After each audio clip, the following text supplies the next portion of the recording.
And Mr. Bishwright had a quite a nice estate here.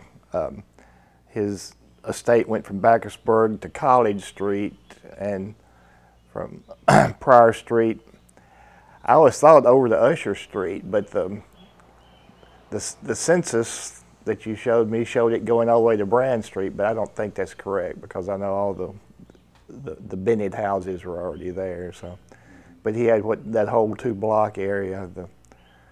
The estate, they entered the estate off Bacchusburg, but the house sat way back where the Wilson's house was later built on Chapel Court. They had a swimming pool, and this was before my time. My parents told me about this, but it's quite a beautiful place. It did burn probably in the early 40s. You said that the Wright house on the corner of Pryor and Bacchusburg, they were connected. I mean, they were related. They were brothers. Yes. When did that house get built? It was built around 1940, I think. It was built about the same time that my parents' house was. Mr. and Ms. Harry Wright lived downtown on North Street where the Messenger is now. And they decided that they were going to build a house out here and actually started building a house across the street where Dr. Fuller is. Dr. Fuller was their son-in-law. And they had laid the foundation, and Mr. Harry Wright got sick, so they stopped construction. And then Dr. Wilhelm Fuller and Eloise took over that property and built their house. And then a little bit later, when Mr. Wright got better, then they moved on down the street and built the house on Bacchusburg and Pryor Street.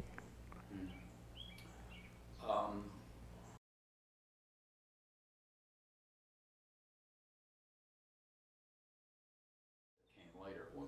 Were they after World War II that those houses were like Albert Wilson's house and? Yes, they were built mainly in the 50s. I remember when there wasn't anything there. On the north side, now the ones on the south side where the Hales lived and the Butterworths, which later Reeves Morgan bought, they've been there as long as I can remember, but Albert Wilson's and all those on the north side of the court, I remember when all those were built. They were built in the 50s. And I can remember when the Roberts house on the corner of Chapel Court and Pryor on the northeast corner. I remember when that was a vacant lot. Mm-hmm. And yeah, we used to play there, and then the swimming pool to the Wright estate was still there. It was snake infested, and we were always warned to stay away from it. But, oh, it was on that particular lot? No, it was on, it's now in the backyard of the house that Will Ed Shelton built, right in the corner of Usher Street and Chapel Court. Okay. You can still see the outline of the pool. They filled it in and planted a garden inside.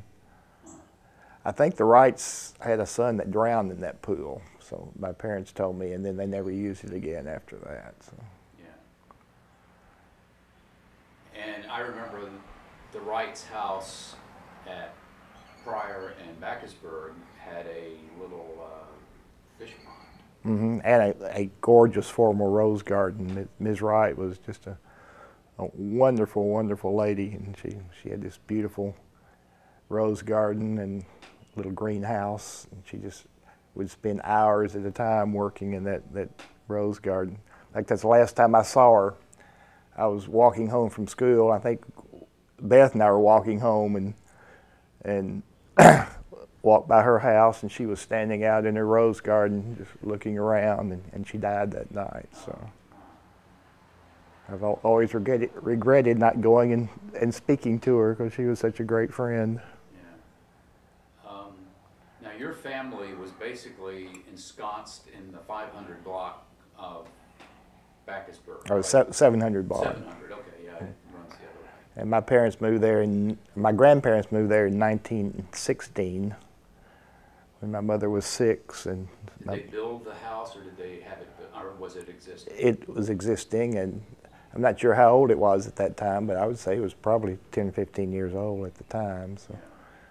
Then my mother never left the block. When she and Dad married, my grandfather gave them a lot on the corner, and they built their house and stayed there their whole lives. Yeah. And my aunt and uncle that lived with my grandmother after my grandmother died, then built on the vacant lot in between, so that was just sort of our block our whole lives. And of course you grew up here, and obviously you knew the people in the neighborhood. Tell me a little bit about what it was like growing up in this neighborhood and some of the people besides Mrs. Wright that you knew. Oh, it was great. There were so many children here. We used to have wonderful kick the can games on summer nights. It would always be centered in the vacant lot next to our house because that was the biggest play area. All the neighbors would come down. The Presbyterian manse is across the street, so at that time Joe Suter was a Presbyterian minister, and he had 4 kids, all about my age. And then the Wilson family, when they moved to Chapel Court, would all come down, and Julie Andrews and Ray were next door, and we would just have a wonderful time. And when you all moved here, you were right down the street, so. So we would all play there. And it was such a great neighborhood. Every night during the summer, we would go up and sit on my grandmother's screened-in front porch. And people in the neighborhood would all be out walking, and they would stop in and visit for a while. It was just the social activity that people just enjoyed one another's company. And there wasn't air conditioning in those days, so sitting on the front porch on a summer evening was just a great thing to do. And my Aunt Sarah would come over. She lived several blocks away. In fact, for a while she lived just right around the corner here, but she would come over and sit with us, and then, like I said, the neighbors would stop by, and it was just a genteel way of life. So you can remember personally some of the development of the east side of Chapel Court, besides the Wilson house. I remember all those houses. Initially, the only houses on that whole block were the Wright's house and the Presbyterian manse, which has been there as long as I remember, and then the Lambeth house, which is directly across the street from us. Mr. Lambeth was a mail carrier, a rural mail carrier, so he and his wife lived there. Then everything else I remember when it was built. So. The west side, Chapel Court. Can you talk about some of those houses? Of course, the house in the corner where Dr. Covington lives now was J.U. Kevill's house. Mr. Kevill and Miss Jenny. And Mr. Kevill and my grandfather were in business together, various enterprises together. Then next door was, the house was built by Dr. Pryor, Dr. Ray Pryor, who was Francis Hilliard's uncle. And you probably remember Catherine Pryor that went to our church. That was his widow. She's the one that built that house. And then the house next door was the Andrews house. Mr. Andrews was a salesman for the Merit. And Miss Kitty lived there for many, many years. I remember Miss Kitty. Yeah, when Carol Hubbard first moved to town, that's where he lived. He stayed with Miss Kitty till he got on his feet. And then across the street was the Sherrill house, which is probably about the oldest house in this neighborhood, or one of the very oldest. When we were growing up, Leslie Anderson lived there, who owned the Buick dealership, but his wife was a Sherrill. It was her family home, so it was a very, very old house. Then the newest house there is the one that Dr. Hall built, and Ray Andrews designed that house. And then the McKelvey house was built, I guess probably in the early 60s. I can remember when that was built. And then on the on First Street. 50s. You said early 60s. Yeah, probably mid 50s probably, because I can still remember when they lived down on 8th Street. So. But yeah, and then on First Street, then was at the corner was Judge Warren's house, and Miss Mame Warren was the county librarian. And then there was a vacant lot behind them, which now is a house. Then my aunt and uncle, Sarah and Rufus Harris, lived in the White House right across from the Kevel house. And then Dr. Steele Robbins' mother, Myra, lived next door to her, and her granddaughter Nancy lives there now. And then the house next door, can't remember who lived there before Nell Sharp did, Nell Easterday. And then Reeves Morgan, the president of the First National Bank, lived next door to that. He and his wife built their house at the same time my parents built theirs. I think my parents used to tell me that